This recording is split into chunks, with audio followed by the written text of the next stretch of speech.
Réconcilier joie et succès, la clé ultime de réussite pour les dirigeants visionnaires. Bienvenue à tous dans ce nouvel épisode de Lead et Inspire, le podcast des leaders inspirés et inspirants. Je suis Céline de Almeida, master coach pour dirigeants d'entreprise. Aujourd'hui, nous allons explorer comment la joie personnelle et le succès professionnel peuvent coexister harmonieusement. On va casser la croyance que le succès nécessite de sacrifier sa joie. La joie est un état de satisfaction profonde, un sentiment de bonheur durable. Le succès professionnel est l'accomplissement des objectifs dans ta carrière. En intégrant et en vivant cette joie comme une source d'énergie finalement, tu verras tes succès grandir avec toi, avec ton bien-être intérieur. Première chose, c'est que la joie peut être aussi une source d'énergie. La joie n'est pas seulement une émotion agréable, elle est réellement une source puissante de motivation et d'énergie. Quand tu es heureux, quand tu te sens bien, tu es naturellement plus productif et créatif. Je pense que tu as toi-même pu faire cette expérience, que quand tu te sens bien, quand tu es en pleine énergie, tu travailles beaucoup plus sereinement et aussi beaucoup plus efficacement. Bon nombre de dirigeants que je côtoie, d'autres dirigeants, d'autres leaders aussi, sur lesquels j'ai pu associer leur réussite, c'est en comprenant leur histoire et en comprenant aussi leur engagement envers eux-mêmes et notamment en développant cette joie intérieure, cet enthousiasme que j'évoquais notamment la semaine dernière dans mon podcast. C'est ces dirigeants qui ont réussi en intégrant vraiment des moments de joie dans leur quotidien. Que ce soit au bureau, que ce soit même dans des échanges avec des pairs, dans leur famille, c'est un fil rouge sur lequel ils s'appuient. Et c'est ce fil rouge qui permet de savoir qu'ils sont sur le bon chemin. C'est ce qui booste leur efficacité et aussi leur innovation. Question pour toi, c'est qu'est-ce qui te procure de la joie? Qu'est-ce qui te procure de la joie? Est-ce que tu t'es déjà posé cette question? Combien de fois par jour tu ressens cette émotion de joie, de bien-être intérieur? Est-ce que tu la ressens même? Si tu ne la ressens pas, là, c'est vraiment un warning sur lequel tu dois te pencher et comprendre pourquoi tu ne ressens pas cette émotion si précieuse. Et dans ton rôle de leader, de dirigeant, en dehors du travail, est-ce que tu nourris aussi cette joie? C'est important. Et comment tu peux intégrer ces sources de joie dans ta routine quotidienne? Des éléments simples, mais qui font toute la différence au quotidien. Car en accumulant ces moments de bien-être, de joie, de plénitude chaque jour, tu verras la différence sur ton bien-être émotionnel, sur ton bien-être physique, mental et par effet de ricochet, sur ta productivité, sur ton management, sur ton leadership. Tu seras beaucoup plus magnétique forcément si tu rayonnes la joie, le bien-être. Ça se ressentira tout autour de toi. Et les résultats, bien évidemment, en découleront. Deuxième chose à savoir pour nourrir cette joie au quotidien, pour être bien en bien meilleur équilibre émotionnel, c'est également de poser son attention sur son équilibre, vie perso, vie professionnelle. Encore une fois, c'est quelque chose sur lequel tu dois te pencher. C'est quelque chose qui fait réellement la différence sur le long terme.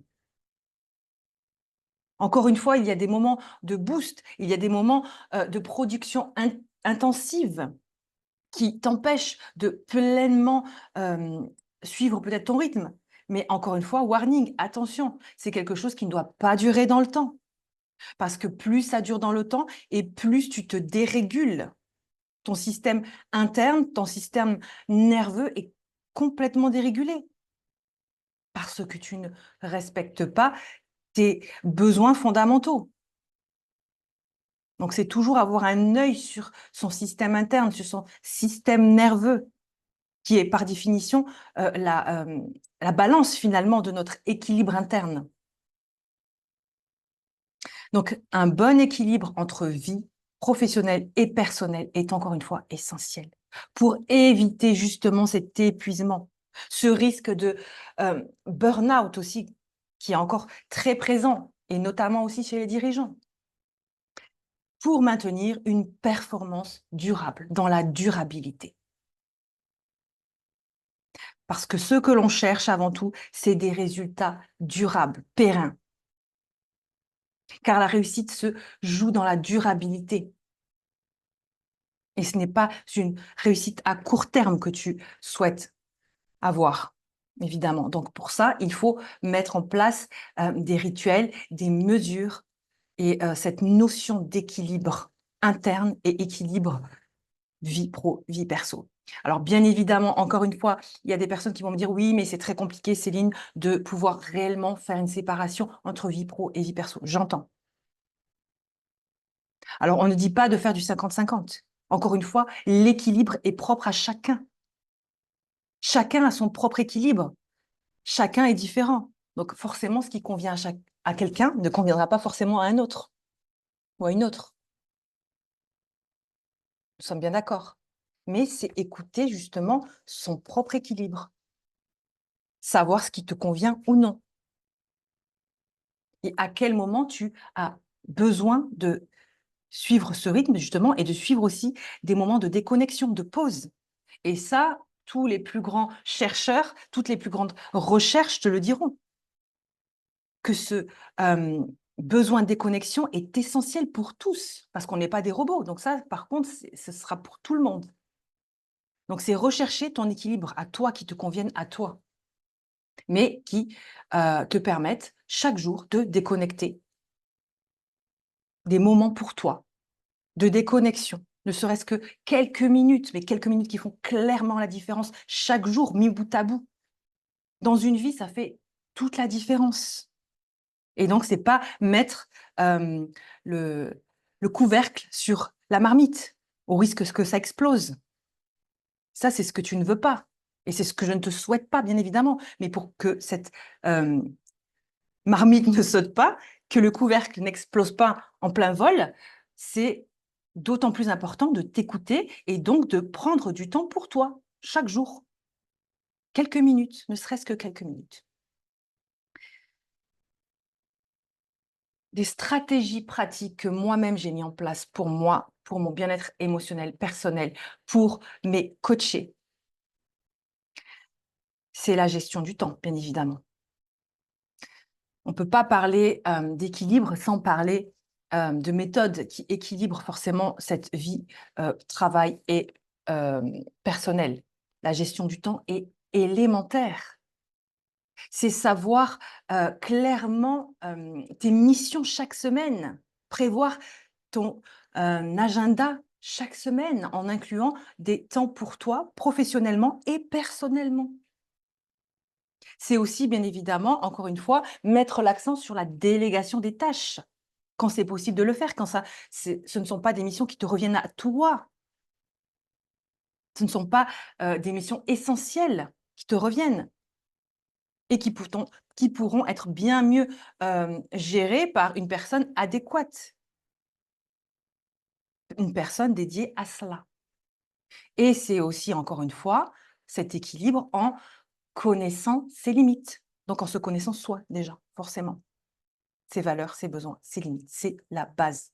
Donc quelles sont tes limites? Est-ce que tu connais tes limites déjà? Et ensuite, quand tu les connais, c'est mettre en place des limites claires, les affirmer cordialement, toujours, bien évidemment, mais de manière claire, concise, précise. Alors aujourd'hui, pose-toi la question, quels aspects de ta vie personnelle as-tu négligés encore récemment peut-être? Quels sont ces aspects que tu as négligés, que tu négliges peut-être encore? Pose-toi cette question. Est-ce que tu es satisfait de ton équilibre actuel? Est-ce que tu te sens, hem, équilibré émotionnellement dans ton système interne? Est-ce que là, si tu t'écoutes, si tu prends conscience de tes émotions, de tes ressentis, comment tu te sens? C'est important ça. N'oublions pas que le corps nous transmet 80 des informations, contre 20 qui vont du cerveau au corps. Tout passe par le corps. Le corps nous parle. Comment peux-tu aussi rééquilibrer ton emploi du temps pour justement mieux équilibrer tes responsabilités et par effet ricochet, mieux équilibrer ta gestion émotionnelle, ta gestion mentale, physique, pour éviter justement tous ces débordements et toutes ces fluctuations émotionnelles. Donc, on y vient justement, la gestion émotionnelle permet de garantir et de conserver cette joie au quotidien. Donc, c'est savoir gérer, ou je dirais plutôt même accueillir, c'est ce terme que je choisis de porter, c'est savoir écouter et accueillir tes émotions. C'est crucial pour pouvoir justement naviguer au travers des défis professionnels que tu as peut-être chaque jour dans ton entreprise et même peut-être aussi dans ta vie de famille. Donc, pour pouvoir naviguer avec ces défis professionnels, avec calme et clarté, c'est de connaître aussi tes triggers, tes déclencheurs, pour pouvoir mieux écouter et accueillir tes émotions. Il existe bien évidemment des centaines de techniques de gestion émotionnelle. Je préfère que les personnes et que les coachés choisissent eux-mêmes. Moi, je ne fais que donner mon point de vue, mes ressentis, mes retours d'expérience, de ce que je vois qui fonctionne. Mais après, c'est chacun qui doit adapter à soi ses propres techniques de gestion émotionnelle. Mais en tout cas, c'est de pouvoir les intégrer aussi de manière régulière et encore mieux quotidiennement. Donc, on discute souvent avec mes coachés de techniques telles que la méditation, que j'ai évoquée d'ailleurs ici, ou encore la pleine conscience et l'entraînement à la résilience émotionnelle. Et tout ça, ça passe par une connaissance fine de soi, par savoir appréhender l'intelligence émotionnelle, qui est le socle du leadership. Tout ça, ça se rejoint, tout ça est en corrélation. Donc, d'où l'importance de bien travailler sur soi, sur sa connaissance de soi, sur sa gestion émotionnelle, sur son intelligence émotionnelle, sa confiance, les émotions qu'on cultive donc chaque jour et de vibrer haut, de cultiver justement ces émotions hautes qui ressourcent en énergie, telles que la joie, pour être à même de naviguer donc à travers les défis du quotidien. Autre chose importante aussi, c'est le sens et la satisfaction. Retrouver le sens et la satisfaction dans ton travail, dans ton rôle de dirigeant, de leader. C'est important parce que ça nourrit ta passion intérieure, ta flamme intérieure et ton engagement et tes émotions hautes, ta joie. Donc le sens et la satisfaction, c'est vraiment aussi le socle de ta joie, de tes émotions hautes. Et donc, on parle aussi souvent de l'importance d'aligner finalement son travail, son rôle de dirigeant avec ses valeurs personnelles.